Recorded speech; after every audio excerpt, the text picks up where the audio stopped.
Well, hello, hello, hello. Nice to see you guys. Great to be here. Hopefully, Mary will be up. She's having trouble with her Wi Fi, I guess, her installation, or whatever it is. Let's see now if I can figure out how to get up here. Yeah, we're good. Okay. Oh, my word. So, Mark Sterlson, hello. Silver Creek. Who else is here? Graham Daly. Mary will have pressed a button. Indeed. Fanatical. Hi there. So, last night, we christened, EJ is here. Good morning, EJ. Last night, we christened a new channel. It's called the Natural Aquarium. And I've been hearing this stuff for years, that you need to have two channels. Well, I couldn't figure out how to do that. I tried this and that, and nothing really got off the ground. And then I had a dream. It must have been. It's the only time real truth seems to break through. Hey, morning, Mermaid's Chorus. Hello, hello. EJ is driving. Going to work, I guess. What time is it? Yeah, it's 8 o'clock her time. A little early to go to work. Maybe she's taking kids to school. I don't know, but she's driving. So what struck me was the obvious thing to do is to create a channel that focuses like a laser on what we're really trying to achieve here, which is natural aquarium. So I checked and there was nothing, nobody has a channel called Natural Aquarium or The Natural Aquarium. So I created a channel called The Natural Aquarium. Doesn't have any content yet. It will by the end of the day today. We do, however, have 9 people signed up. Now, you know what I need to do? Let me post the link so y'all can get over there and sign up for this. It's going to be stupendous. We've got some really cool things happening that we're still putting together. Copy. Let's see. Post comment. Let's post it over here. Snake Plissken is here. Good morning, Snake. Whoops. There it is. Okay, there's the link. Click on the link. Get over there and subscribe. Make sure you click on the bell and hit all. Click on all. That way, at least 10% of you will get notifications when we do something. Post the link for before. Thank you so much, AJ. Snake is subbed. Mark Sterlson. Who else is here? I think I got everybody. Mermaid, EJ, Fanatical Aquarium Daily. Mary will have pressed a button. Yeah. Well, Mary will be up at some point. Fanatical said they were playing this song the other day. That's the graphics for that were put together by Naresh.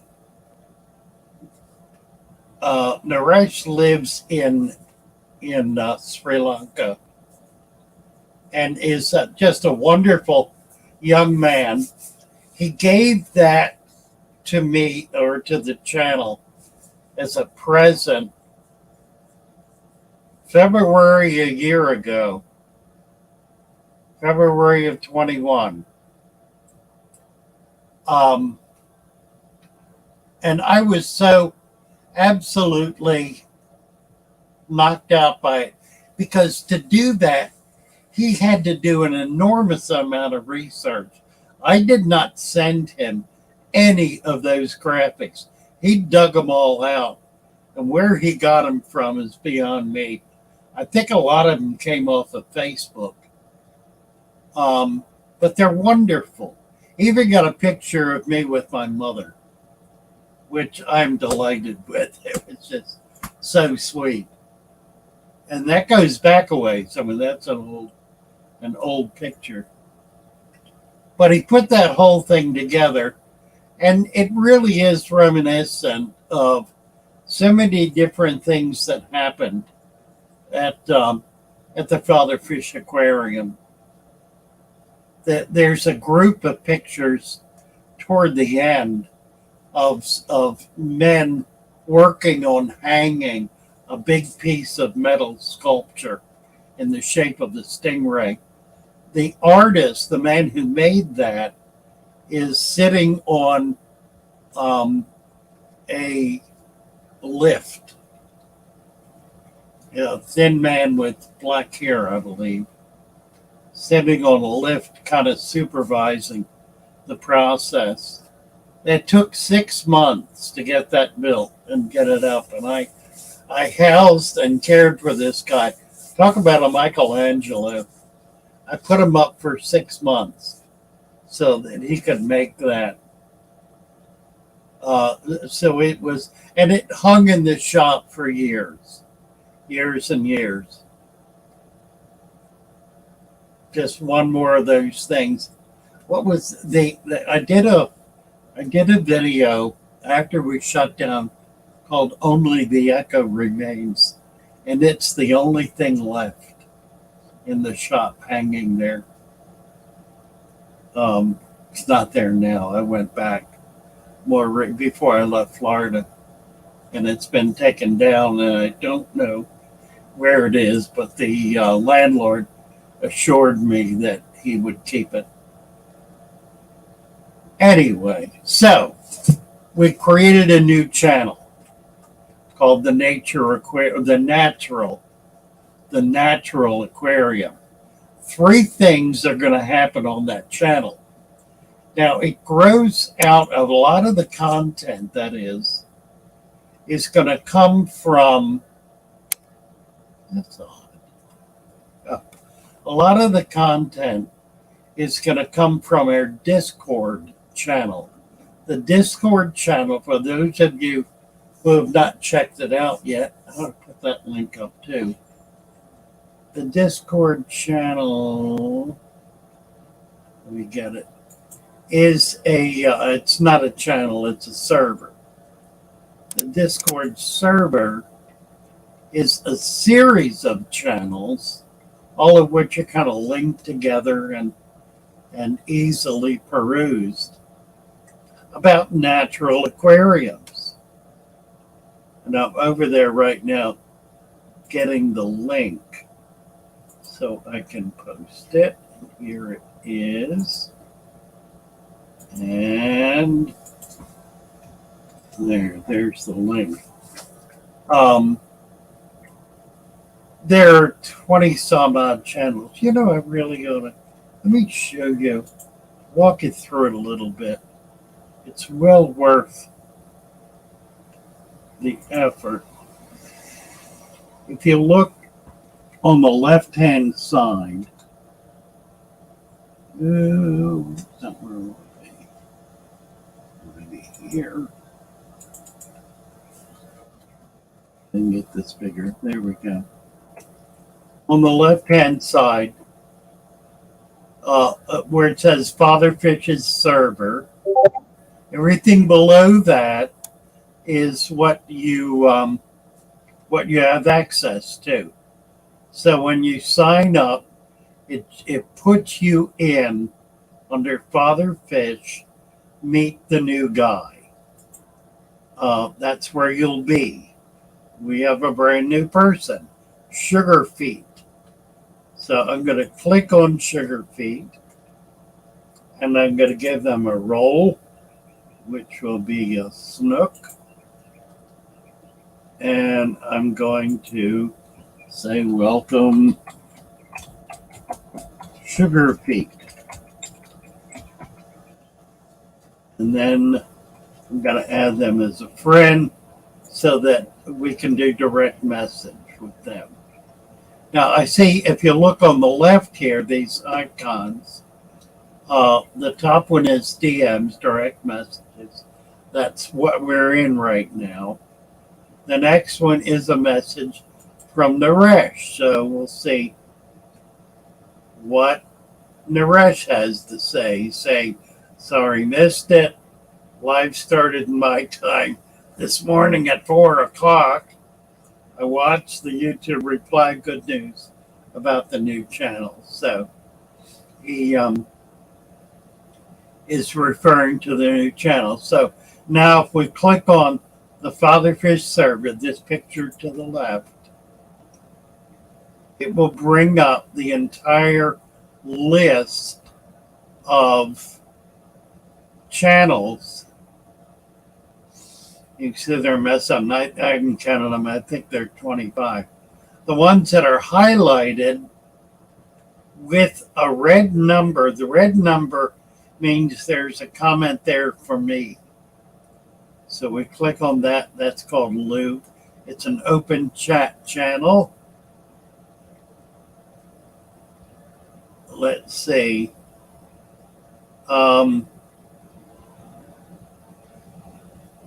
This is a channel that has, it's an adult channel. Now, that doesn't mean it has pornography. It does not. What it does have is extremely controversial comments and positions.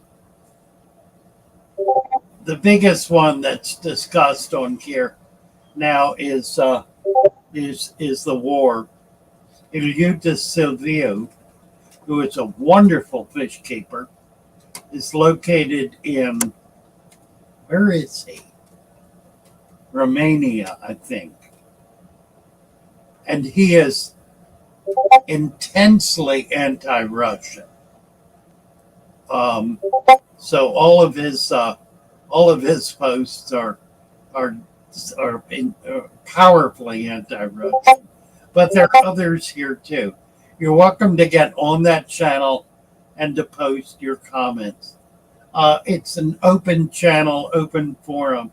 Pretty much anything is open for discussion. No vulgarity, no personal attacks, no pornography.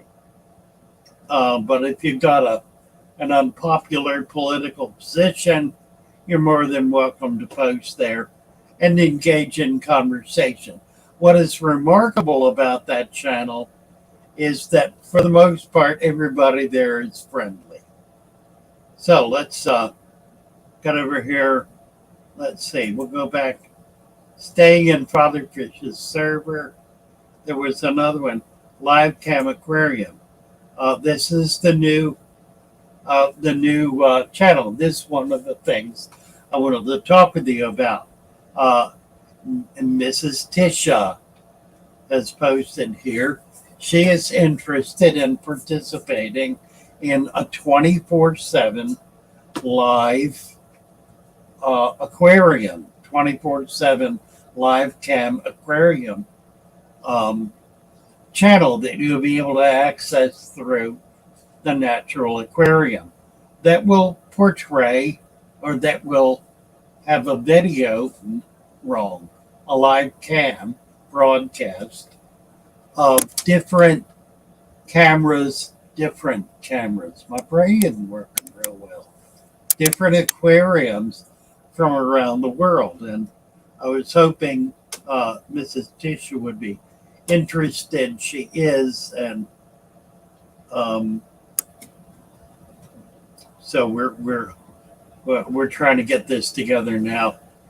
We have a member of our channel, of our server, and of our YouTube channel, who has a company that provides this kind of service as security. So he's agreed to do this for us. So that's one thing that'll be on the Nature channel.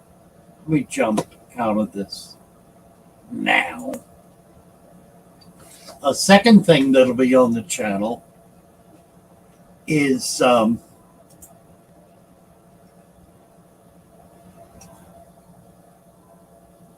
open forum conversations that will emanate from Discord, that will occur on a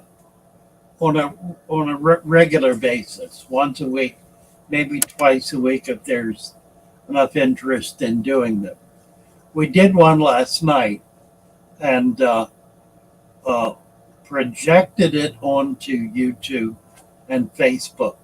The new Natural Aquarium channel was not ready yet. It will be this evening. So we're going to do one this evening on the new channel. That'll be the first content. These involve people who are on Discord who want to participate in a conversation about natural aquariums. We can have, I don't know how many, a dozen or so people at a time. You've probably seen these kinds of screens where people are able to have their picture up. Well, with this, if you're on Discord, you'll be able to jump on and jump off kind of at will. So that's number two. That's the second thing that will happen on the new channel. The third is dedicated videos about natural aquarium topics. So I'm excited about this. I finally come up with something that I think has legs that we can make work and have decent content. And we'll give us a second channel, and hopefully we'll be able to get this built and monetized and I hope be able to reach many more people. As I said, there's no channel that does this per se. There are some that feature natural aquarium type environments. There's some that do natural looking aquariums. There are others that are doing cold water aquatics, for example, is doing a lot of native fish in mostly natural aquariums. And there are others. There are a lot of you who have converted your the aquariums in your fish room or in your home to natural aquariums. And that's really your goal, to try to reach more people with the effectiveness, the simplicity, and the absolute wonder of a natural aquarium, and give them the opportunity to be able to create one of these little miracles. So that's in the works. It's coming down the road. With the live channel, we should be able to get monetized fairly quickly and begin reaching more and more people. Called Monster Fish Cow. Lori is here. Hello, Lori. Happy to see you. Who else is here? Mark Fanaticals. Cold Water. The Long Family SHOAL. Hello, hello. We got 22 people. So anyway, Mary is trying to get up. She's having trouble with her service.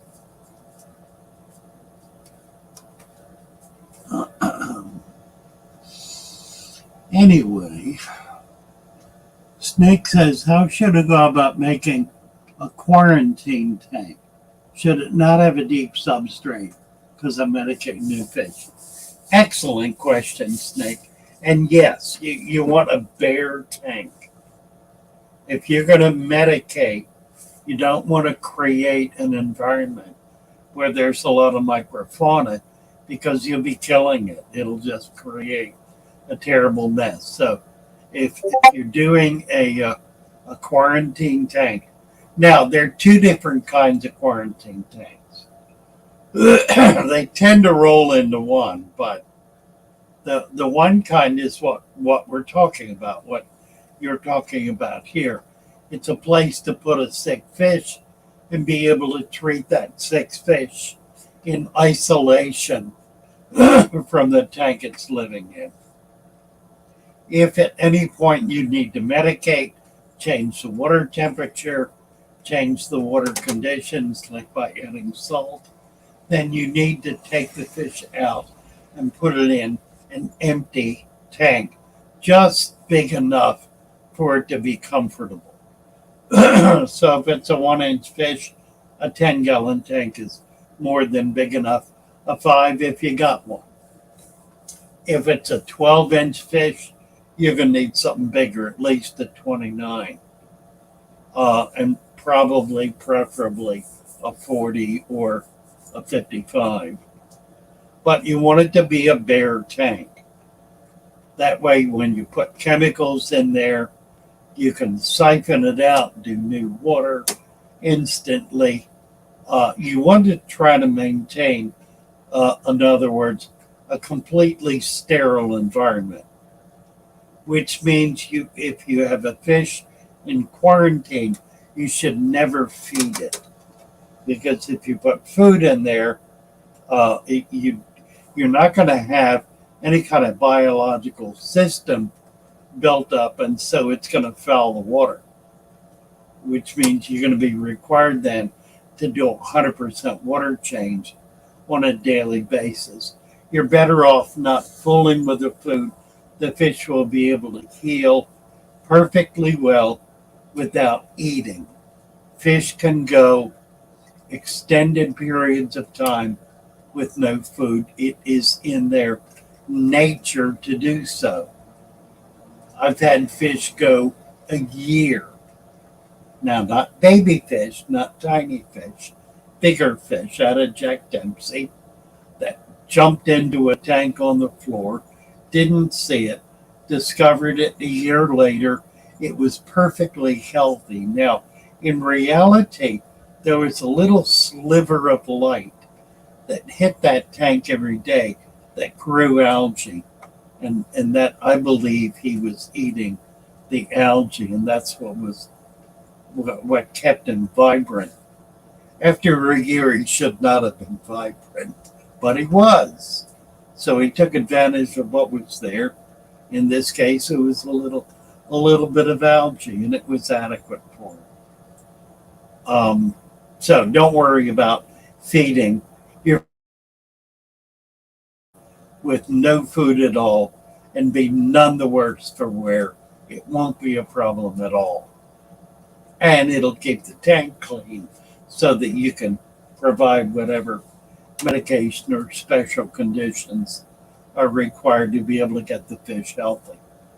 One thing I do want to mention, a really effective treatment. I'm just looking for one here so I can that one show you. Yeah, here's one. So a couple here. Neosporin. Neosporin is perfect for wounds and bacterial infections. Now, what you want to do is take the fish out with your hand or a net or whatever, and just dab this on the wound or on the infection. When you put them back in the water, whatever is loose is going to come off, but it will stay there long enough to kill the bacteria to provide healing. Here's another. Well, that's zinc. That's something else, but that works. What's it called? Bacitracin zinc works brilliantly. Good stuff. Any of those kinds of medications that you probably have in your medicine cabinet are perfectly effective against bacterial infection or preventing bacterial infection. Works just as well in fish as it does on people. It does not wash off. But some of it does, but the bulk of it will kind of stick to the fish, at least a thin layer long enough to be able to do its work. So when you put it on, I like to kind of press it in a little bit, hold the fish out of the water for 30 seconds to a minute, won't hurt them, and then when you put them back in, enough of it will adhere to be able to do the job. So that's the one function of a quarantine tank. The other function of a quarantine tank is to house new fish that are otherwise healthy for a long enough period of time to ensure that they are in fact healthy, that they don't have parasites, that there's not some dreaded disease, that they're going to survive in your water, and so forth. Historically, I have not quarantined fish. And in truth, I get my fish, 99% of them, from either local breeders who I know and whose facilities I have been to, who maintain their fish in sterile or near sterile conditions, or at least in natural conditions that are comparable to my own.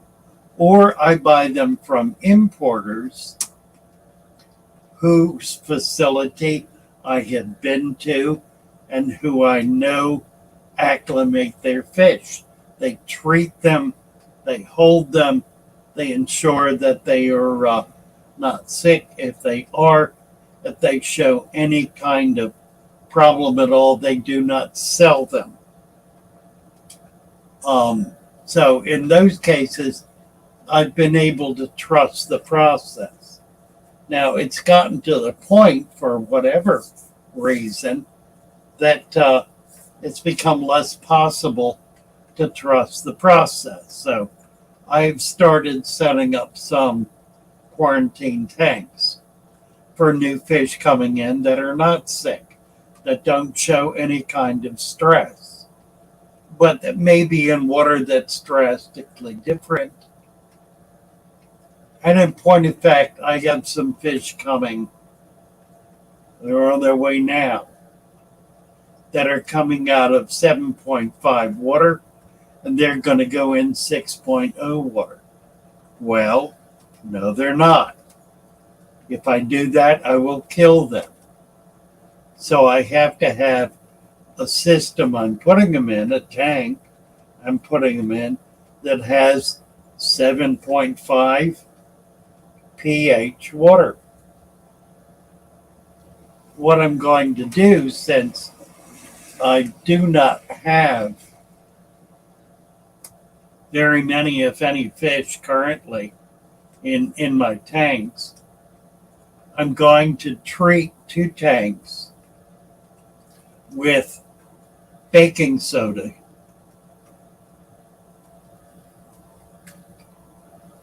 and raise the pH to 7.5. Now, if you are bringing new fish in and you're not absolutely certain of where they're coming from or what the conditions are, doesn't mean you don't know who you're getting them from. It means you don't know what the condition of their water is or of their tank is. You want to put them in a tank that is not with the fish you have now for a period of a minimum of a week, a maximum of 1 month. That tank should be, if you have natural systems, it should be a natural tank. In other words, it should have all of the conditions that those fish are going to live in your fish room long term, with an exception. And the exception may be the pH. And I just mentioned a good example of when it's necessary to do that. So let me dig into it a little deeper. If you have soft acid water, it's a pH of 6.0 to 6.5. You may not put a fish that is in 7.5 to 8.0 in that water. If you do, it will be dead within minutes, if not a little bit longer. It will be subjected to an extreme osmotic pressure that its body will not be able to tolerate. Osmotic pressure is the weight, literally, the weight of the water. If you have hard alkaline water, you have heavy water. The fish living in that, the water is compressed the cell walls in their bodies, and the liquid, the fluid inside the cell of the fish, inside the cell wall, it has equalized or balanced with the pressure, the osmotic pressure of the water they're living in. So it's in equilibrium. The pressure inside the cell is identical with the pressure outside the cell. So here we go. That fish is living in 7.5 pH. You drop it into water that is 6.0 to 6.5. That water is not as heavy. So there's not as much pressure on the cell wall. There's less pressure, which means that the liquid that is inside the cell now expands. It expands to be equal with the pressure on the outside of the cell wall. It can expand to such an extent that the cell wall ruptures. It's somewhat flexible, but not terribly flexible. It can expand very quickly to the point where it ruptures, it tears, fluid comes out, and the fish dies. That can happen in a matter of a minute. It can happen very quickly. If you put a fish in a tank, immediately start spinning, it's either that or a chemical in there that's caused essentially the same problem. So, what do you do about that? You test pH. The only test kit that I strongly recommend every fish keeper have is a pH test kit, so that you know what the water is that you're keeping your fish in, and you know what the pH of the water is when you bring it into your fish room. You test the water in the bag before you put the fish in the tank. Do that with absolute consistency, and you at least won't have that problem. It doesn't happen often. When it happens, it is dreadful. There are times when it happens more slowly. If your tank is 7.5, the fish is in 6.5, it may not show an immediate reaction. But you'll find it'll die. May take a day or two, maybe even a little longer, but it's going to die. So, check the pH. Absolutely critical to check the pH. So to finish with Snake Plissken's question, if you're going to bring fish in that are otherwise healthy, put them in a tank that is set up the way you have all your tanks set up, with the same substrate, the same conditions. You have them planted, put some plants in there. In other words, set up a tank that has maybe snails in it, maybe a plecostomus or something, but that you put a new fish in to give it a chance to kind of acclimatize, to be comfortable in your environment, and to keep an eye on it a week or so. It could have a parasite. It could have something that's not visible. After a week to a month is better than a week, and yes, you can feed these fish. You can feed them in that period because you have a tank that's able to handle the bio load of putting dead organic material in the tank on a routine basis. Dead organic material is never a good thing to put in a fish tank. But that's what food is, at least prepared food. It's dead organic material. It immediately has to be consumed or otherwise dealt with by not just the fish, but the microorganic life, the bacteria and fungus that are living in the tank. If you do not have adequate microorganic material, bacteria, fungus, that food will foul the water. That's the single greatest cause of failure. Among new hobbyists, or for that matter, old hobbyists who don't have a tank that's adequately prepared to be able to handle the bio load that is created by putting dead organic material in a tank. Now, I'm not on a tear here about feeding your fish. The point I want to make is that you need to understand what the food is. Unless you're feeding live food, you are feeding dead organic material that from the second you put it in the tank begins breaking down. It is attacked by bacteria, begins otherwise fouling the water. It puts pressure on the biological life that is in the tank. So you never want to overfeed.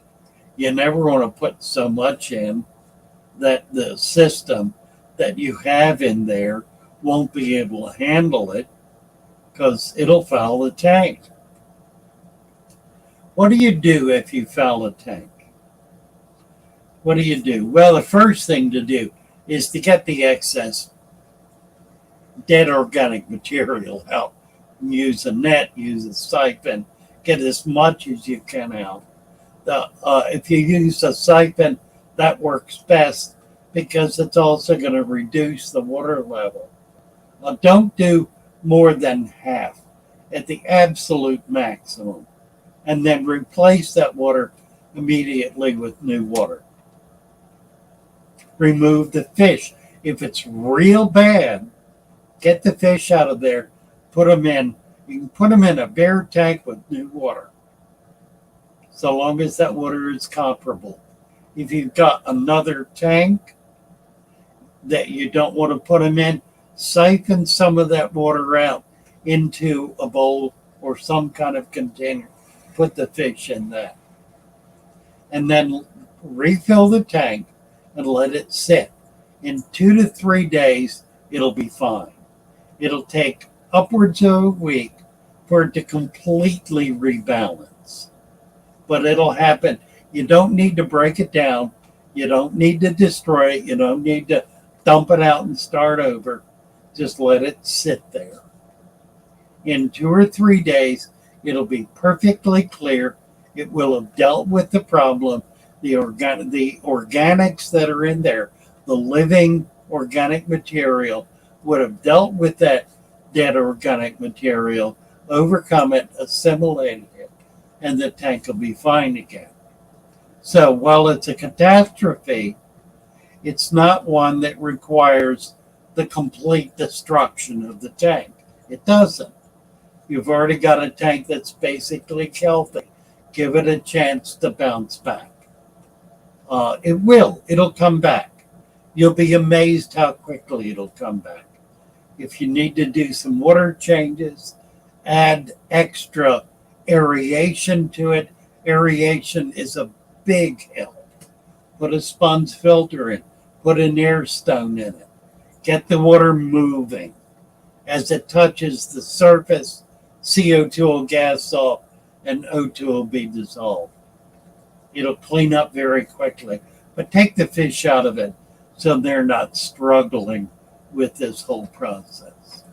So that's a long answer to a short question. I'll probably have to do a video of that. Are you still with us?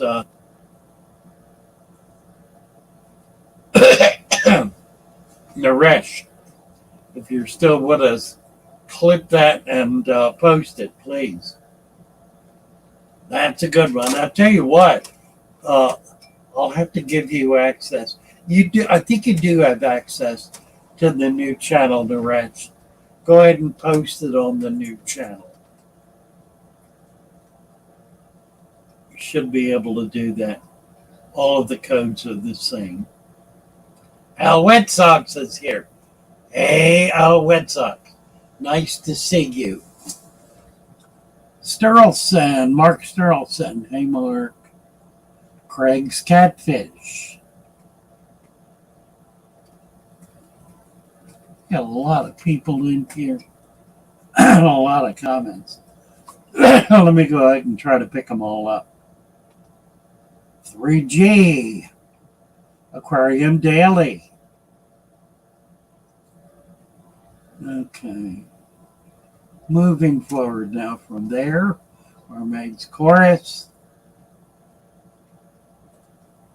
Let's see. Snake is saying, Morning Father, will pink ram-sorted snails eat tetra eggs?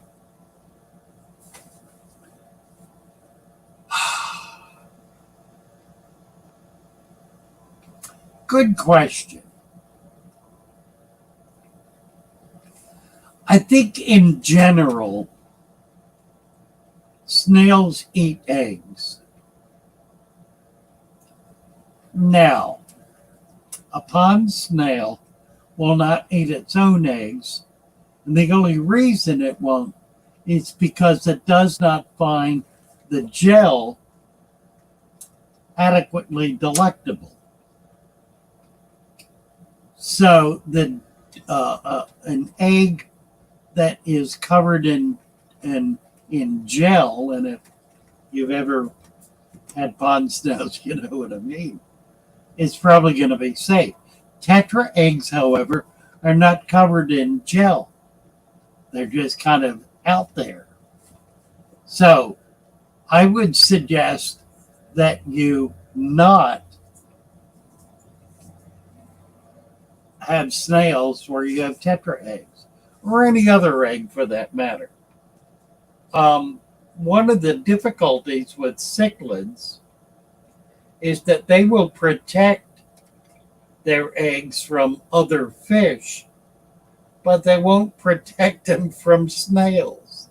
I've had snails go just march right up and start munching on cichlid eggs, and the parent sit there looking at them, ignoring it. Not all of them do, but some do. So, yeah, generally I would suggest that snails do eat the eggs of fish. So you need to not give them access. Snake, how do we go about setting up a quarantine tank with medications? Can I use deep substrate or no? No. Do not. You want a bear tank. I think I did answer this. But you want a bear tank. Jack and Dan are here. Hello, Jack and Dan. Nice to see you guys. Nice to have you hanging out.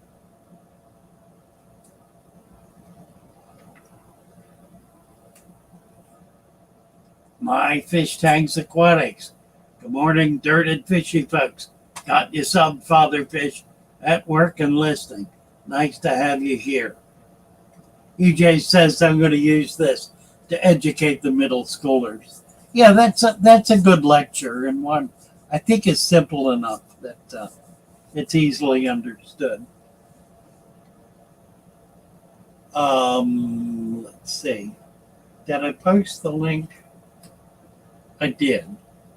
I should have posted 2 links. Did I post 2 links? I think I did. We go to the bottom here somewhere. Lord, we got 500 comments here. Kenny D is here. Hello, Kenny, Master Black. If you want to breed fish, you must have a special tank only for breeding that kind of fish. Yeah, generally speaking. I mean, you can have opportunistic breeding where a pair of fish will spawn, but you want to be able to get either the eggs out or the babies once they start swimming. There's some. It depends what the configuration is in the tank. If you got a pair of rams, for example, and very little else in the tank, you can leave those fish in there. They're going to be very protective of the eggs, and they will be very protective of the babies until the babies start swimming, and then all bets are off. So at some point, you're going to need to remove the babies. Good point, Master Black. I watched my snails eat my pygmy bloody eggs ever since. I'm on a snail call. You bet. That's right, Craig. They will. They'll eat eggs.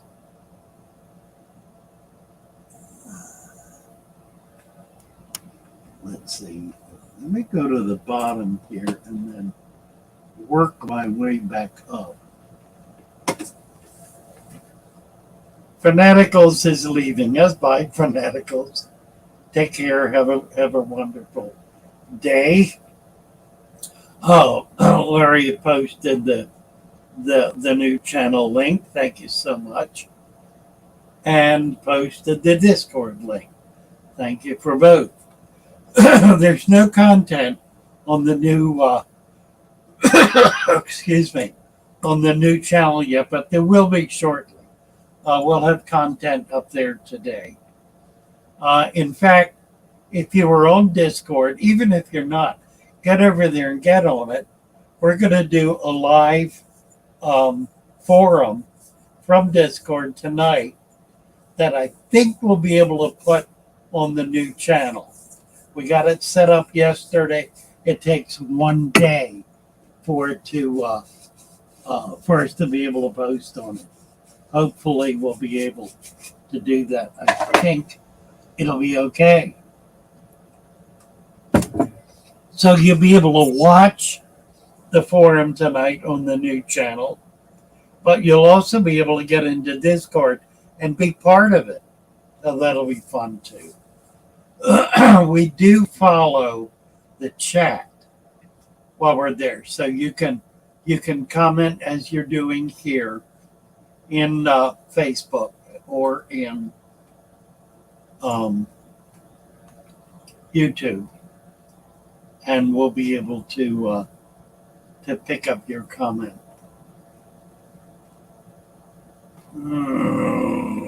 What else?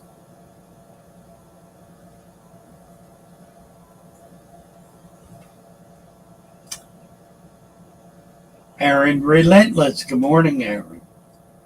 Nano Aquarium Guy. Vanowski is here. Vanowski, you made a comment last night on the forum, the Discord forum, and I didn't understand what it was, and I want to make sure I do, because it was a warning or a concern that we not do something that was going to exclude people, I think was the gist of the comment. I did not highlight it because I didn't understand it, but I'm glad you're here. I wanted to get back to it. You're welcome to come up.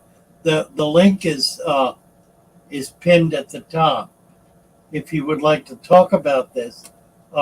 If not, then make a comment so I can respond to that, or be enlightened if I need to be enlightened. If you've discovered something that's going to be a problem, this is the time to deal with it. So please, whatever that concern was.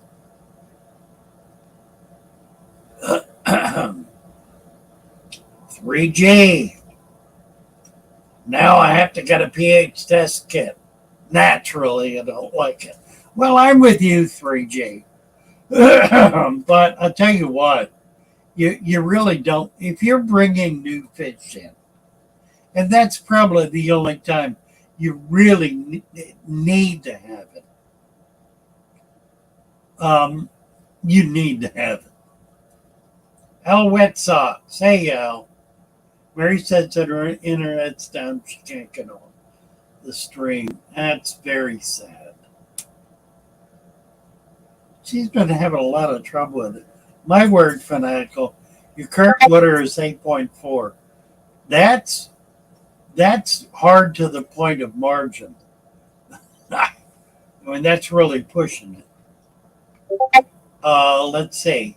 Snake is saying RO water is about 6.8. Yeah, RO water is 7.0. Rainwater is theoretically now. It could be acidic, which will drop it below 7.0. But basically, water that has nothing in it, pure water, plain water, H2O, with nothing in it at all, is neutral. It is neither acidic nor is it alkaline. It has a pH literally of 7.0.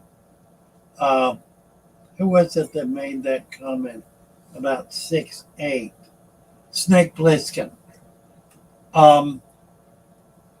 It's water coming out of an RO system should come out at 7.0. If it's measuring at 6.8, that means there's some activity there. If you're measuring water that's in a tank that has anything at all in it, it will likely not be 7.0.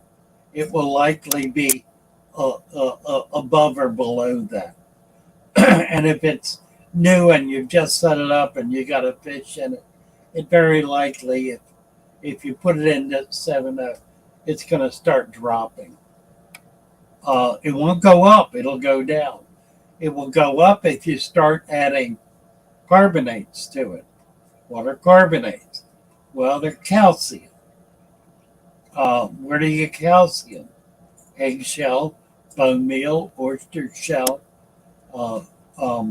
crushed coral, lots of sources of calcium. You can buy a container of calcium from your local pet shop. You can buy it at the health food store, for that matter. I like to use bone meal. Bone meal is virtually pure calcium and has lots of carbonates in it. So that works real well. Blood meal does too, but not as much. Snake is saying I'd go slow. RO water, I don't know what he's going slow. We need to find out. Craig is saying great food. Let's see. I shouldn't go backwards here because then I get confused and I don't know what people are talking about. Let me go the other way and come back. Master Black, sorry. Master Black back in the game, baby. Yeah, let me go. Let me jump up here. There are too many comments that I don't know what the reference is. And I'm probably not going to be able to pull them out because we're right at 10 o'clock. So we need to kind of shut this down. How should I go about making a quarantine tank? Oh, we did that. Okay. All right. Mark Sterlson. AJ saying, wants to know the answer to what? I don't know. Oh, cold water is here. Coldwater Aquatics. Hey, nice to see you guys. That was the quarantine time. Okay, we did that. Dooby doo. Good evening from the Philippines. Samuel is here. Hello, Samuel. Samuel was on the Discord forum last night. We had a good time. He has just moved into a new home, has all of his tanks over there, just getting them set up.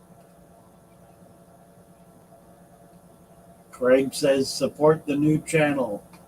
Please do. And Monster Fish Cal has posted links. Master Blick loaded my 66-gallon tank. What a great size tank with cherry shrimp and snails.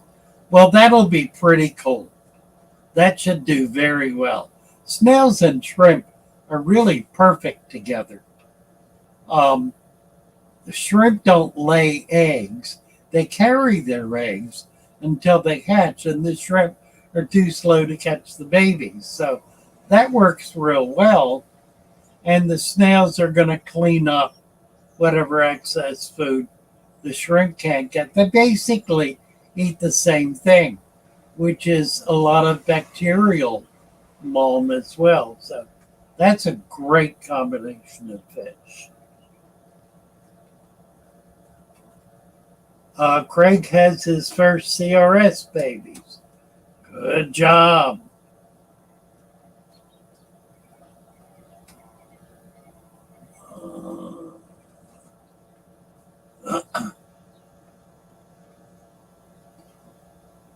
The XSR shrimp food makes them power on. Craig likes the XSR fish food.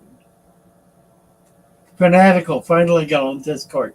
Kept saying the server wasn't verified. You got to put your email in, I think, is the problem. I don't know. Sometimes we'll get, and I noticed it with yours. You would come over and I could not give you a role. So I'm glad you got that worked out. That's great.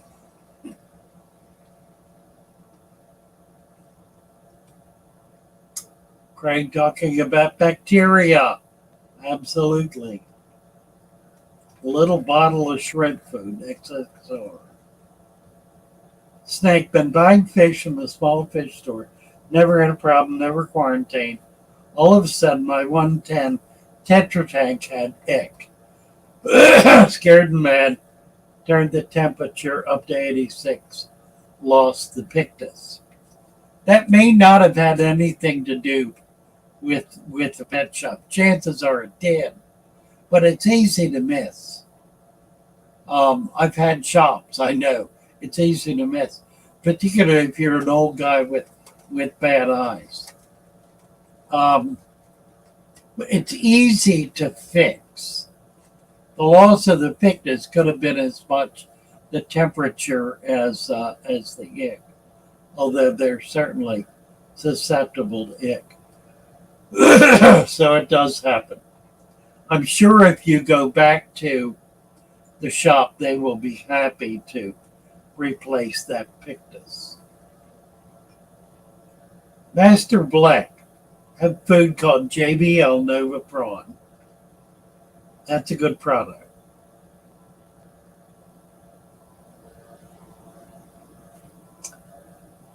Let's see.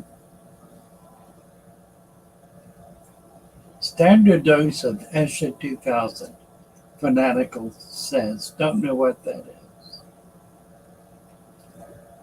Nano guy's talking about a Taiwanese food.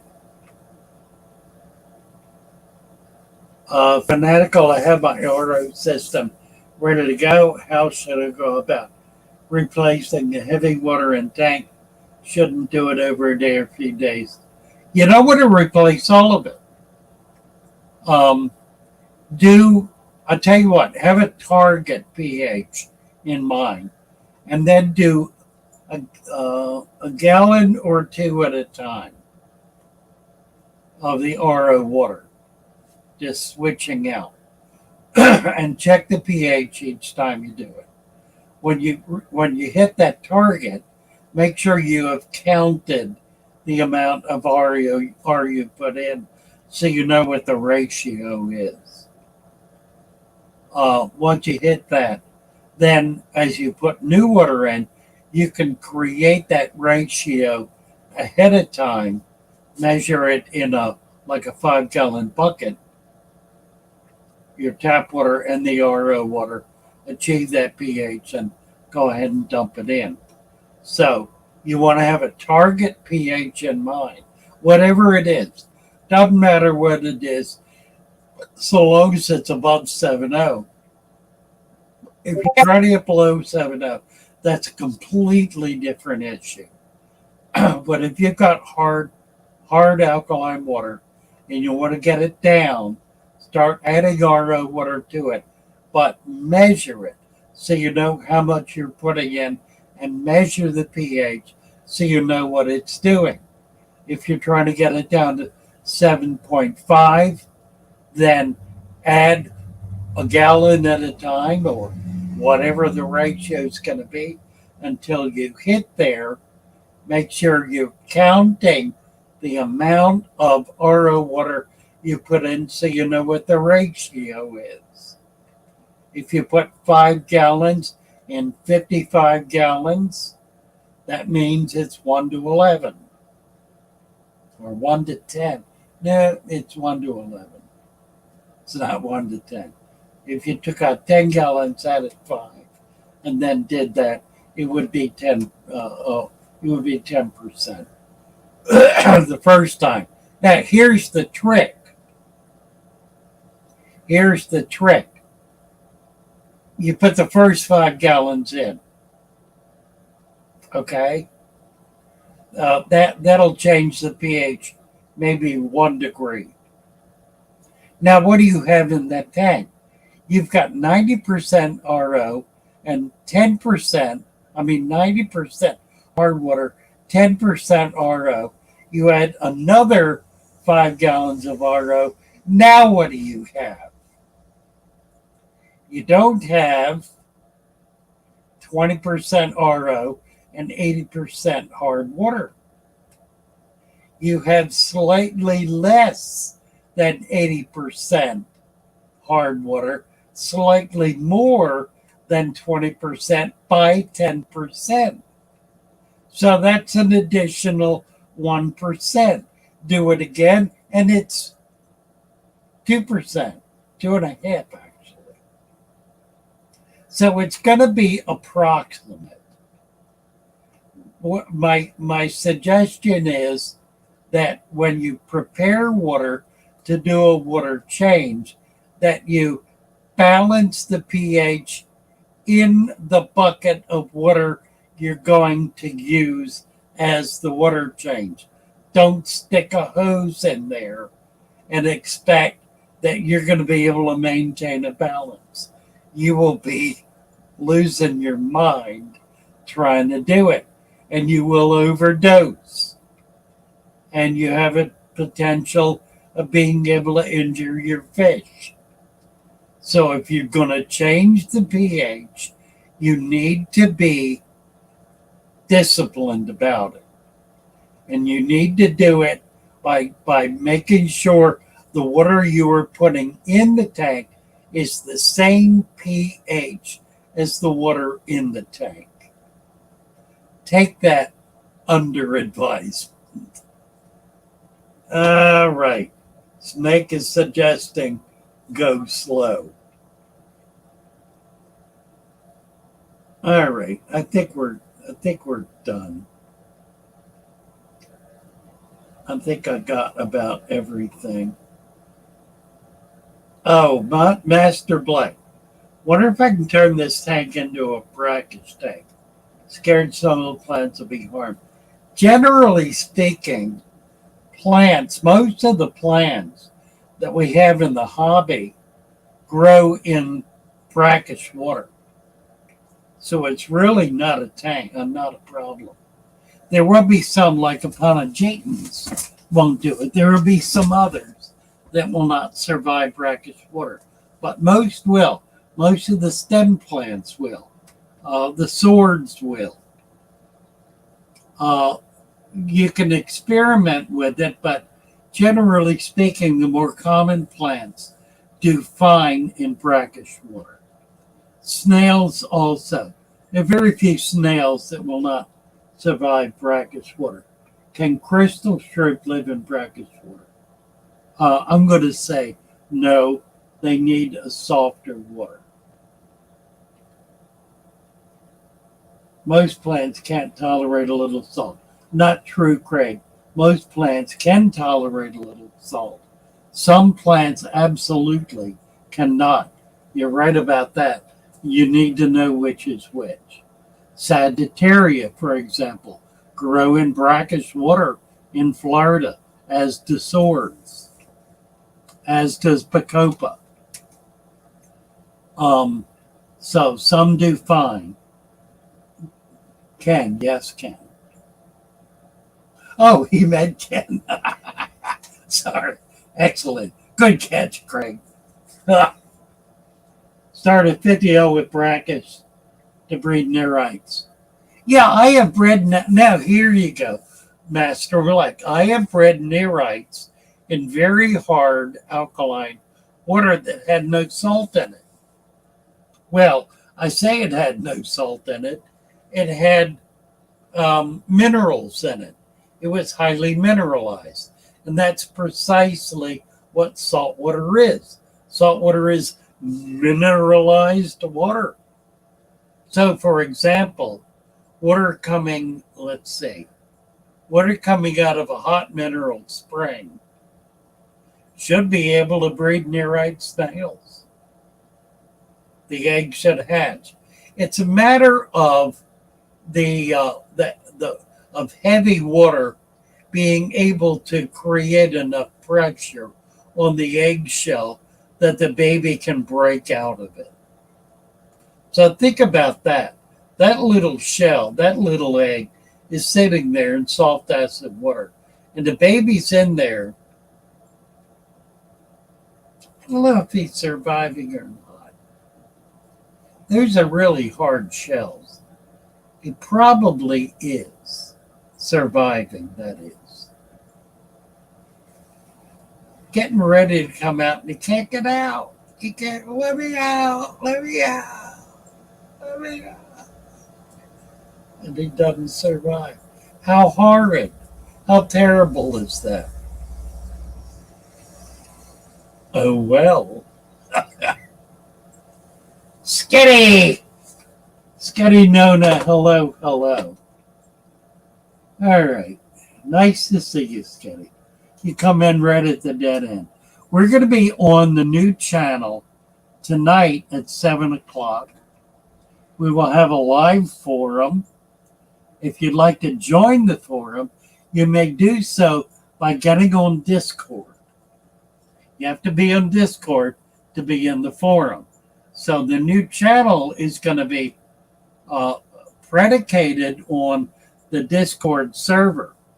A lot of what goes on the new channel is going to be emanating from the Discord server. The name of it is the Natural Aquarium. Master Black. Larry, could you post the link for that again, please, if you're still here? Let's see if I can do it. I can do it. I got it. Copy, paste, do, bang. There's the link.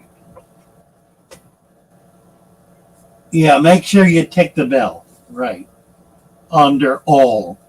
The bell and then all. That way you'll be more likely to get notified. All right. Are we done? I think we're done. Yes. Yeah, click on the link. There's no content there yet. We'll have our first content this evening. And soon we'll have a 24/7 live aquarium cam. That'll be on that available on that channel. Any idea what causes Java moss to turn white? Yeah, it dies. When it dies, it turns white. It loses all its chlorophyll. Now, I'm guessing it's dead. If it has no chlorophyll, I don't think it can come back from that. If it does, let me know. But I don't think it can. Pond snails, Master Black says, pond snails poop a lot. They do poop a lot. Pooping twice at a time. That's funny. All right. All right. All right. Papega babushka. Papega babushka. We'll have to give you a wrench for that, Papega. Papega babushka. What causes Java moss to turn white? Yeah, it dies. Death. Dying. Losing the chlorophyll. Mark Sterlson. Hello, Mark. Terry's Tropical Tanks. Hello, Terry's. We're running over. Way over. Look like aliens. Well, I'm feeling better. I'm out of the hospital. We fixed whatever that was. I'm off of some medication. I knew that would make me feel better. Generally speaking, I felt pretty good. My body has not responded in kind, but I'm getting there. I've determined that I need to energize myself. I need to get excited. I need to do things that get me inspired. I need to take on challenges. So I'm very happy that this notion of the natural aquarium popped into my head yesterday. I did it, got it built. We're putting it up. We're getting it going. One day. Yeah, I'm feeling better. Thank you. And I do have in mind a book. There are those who have been encouraging me for years to do a book. Oh, I got 25 subscribers already. Wonderful. I had 9 this morning, so that's 16 more. We need to get to 1,000 pretty quick here, but that'll happen. I know. I did well. I felt pretty bad. Craig, that was a rough patch, but we got through it. And I'm doing better. So, yeah, do please get over, subscribe to the new channel. It's going to be fun. It'll be an absolute gas. And it'll be a chance to really chat about and focus on what these natural tanks are really all about. How to do it, how to deal with the issues that arise from them, and so forth. So that's going to be very informative. I think it'll be real helpful. And will be unique. Scotty says, maybe I only have 5 snails. What is this? Master Blood. According to the internet, snails I have can live in brackish water, have ram forms, MTS bladders, one more kind with a flat shell. A flat shell. Flat shell. Sounds like a ram sword. I don't know. Unless it's a... What's that one that does this? It moves around like that on the tank. What is that called? I can't remember what it's called. Yeah, the trick is figuring out how to structure it. I've determined to do 12 chapters because I want to do a chapter a month, and I got to post it on Patreon, so it'll be a fee paid kind of thing. I can't figure out what the 12 chapters are. I haven't been able to structure the thing to figure out. It's got to have stories, but the stories probably need to just be like salt and pepper kind of intermixed. The basic structure escapes me. I just haven't.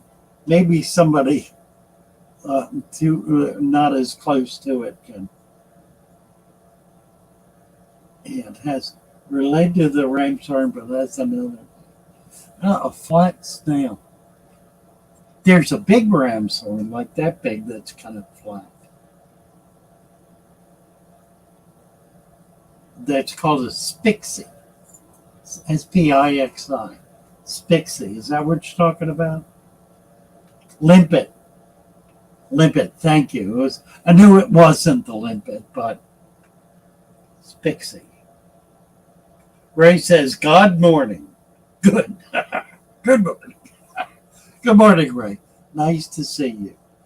Great to have you here. Want new collection videos when you get there. Want to see what's in your new... Oh, that's a good point, Craig. Want to see what's in the new area. Yeah, I need to do that. I've been getting around a little and I haven't had my camera with me. So I need to do it and get these posted. I will do that because it's really part of the whole natural thing. And it's what I'm going to be building my natural systems with is, local flora and fauna and water and mud and all that. So good point. I'll do that. Aaron said I'm inspiring him. Good. Inspire me back. I need it. Spixie. Oh, that is the one he was thinking about. Good.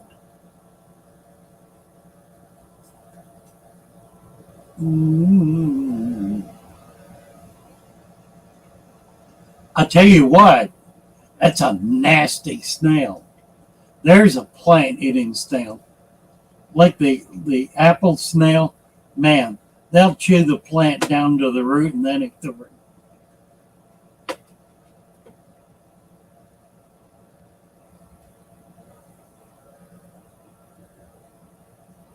Oh dear. Harry kept his work phone on vacation. So he didn't really get a vacation. What is a nasty snail? Spixie is a nasty snail. Apple is a nasty snail. What makes them nasty? Well, a lot of people think bladder snails are nasty because they're kind of gunky. Anything that eats plants, I don't much like.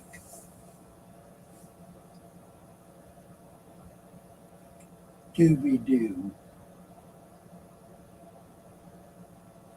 Well, there's a difference between an apple snail and a mystery snail. They're totally different. The apple snail, for example, bears its young live.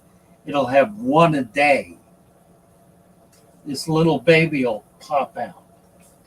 The mystery snail lays eggs in above the water level in the form of a mud dauber's nest. The wasp. You ever seen a wasp's nest made out of mud? That's pretty close to what the mystery snail's egg case looks like. It gets dry and hard. And then when the babies hatch, they chew through it and drop in the water. So they're totally different snails. The apple snail gets about that big. Mystery snail gets about that big. So very different in that respect as well. Belinda, unsubscribed. Okay, I got it. So that's right. You need to be subscribed in order to keep your wrench. So, Belinda, we're going to give you another wrench. Master Black said it's an apple 1,000%. Well, then it's not going to be a problem. It'll be fine. Let's see, did we do this? I think we got it. Press the wrong one. I don't know. Belinda, we got her here. No, I think she's talking about this channel, Master Black. If I give you a wrench and the next time you come back and you don't have it, it's because you're not subscribed to the channel.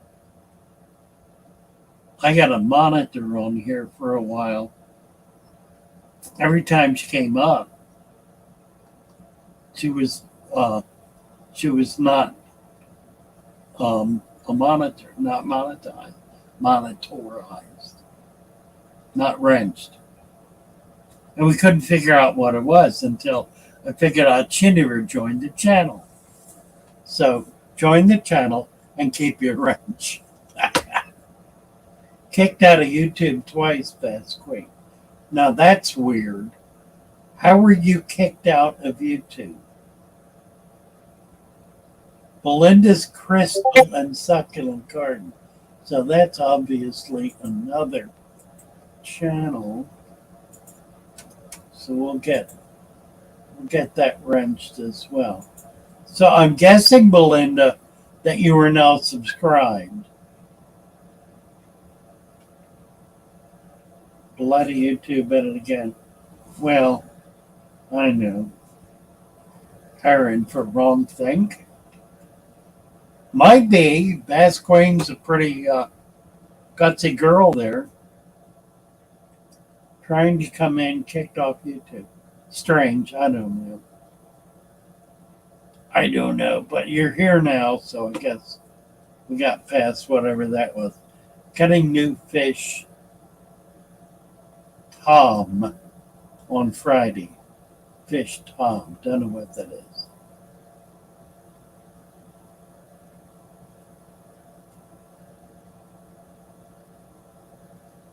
Craig, that's, oh, okay.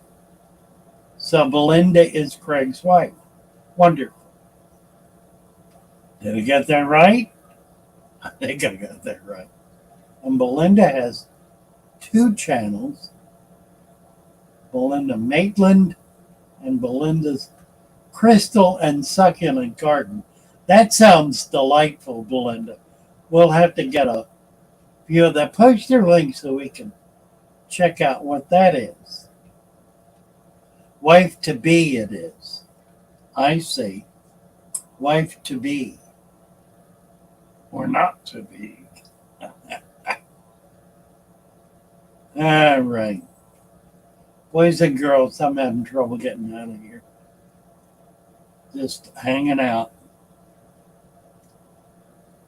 All right, my friends. I'm going to be back this evening at 7 o'clock on the new channel. I will also post on this channel so that people can find me. But we're going to be promoting Would Rabbit Snails Live in Brackish Water? I'm guessing they will. I've had them in hard alkaline water. Don't know that I've had them in brackish. You just gotta try it and see, I guess. I don't even know where they come from. You might look them up, see where they come from. So my hunch is that they will do fine in brackish water.